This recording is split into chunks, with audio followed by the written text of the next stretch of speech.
এ চোর চোর চোর, দেখো দেখো চোর ধরেছি চোর। বাজার থেকে ধরে নিয়ে এসছি দুটো মিডিয়াম সাইজের চোর। Hello guys, welcome to my channel Sourina's house. আর আমি নিয়ে চলে এসছি আজ তোমাদের কাছে চোর চোর চোর না চোর এঁচোড়। এঁচোড়ের রান্না তো সবাই জানো, এটা নিয়ে আর বলার কিছু নেই। আমি আমার চ্যানেলে আজকে একটা রান্নার রেসিপি নিয়ে চলে এসেছি। তোমাদের যদি ভালো লাগে একটা লাইক করে সাবস্ক্রাইব করে দিও। আর যদি তোমাদের রান্নার ভিডিও ভালো লাগে তাহলে আমি আরও পরবর্তীকালে রান্নার ভিডিও নিয়ে আসব। এই সিজনে এঁচোড় সবার বাড়িতেই কম বেশি করে রান্না হচ্ছে। এঁচোড়ের রান্না তো মাটনের মতনই হয়, কিন্তু আমি আজকে ছোলার ডাল দিয়ে এঁচোড় করেছি।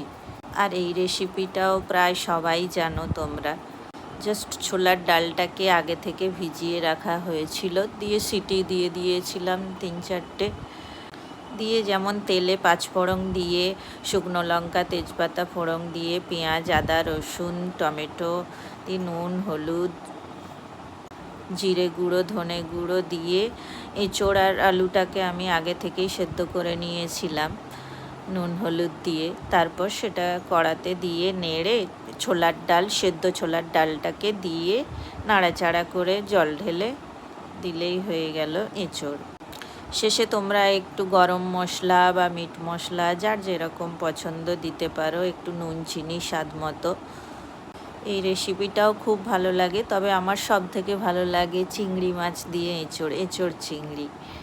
পরে কখনো চিংড়ি মাছ দিয়ে এঁচোড়ের রান্না নিয়ে আসবো। সো প্লিজ, যদি তোমাদের আমার ভিডিও ভালো লাগে তো একটা সাবস্ক্রাইব করে দিও।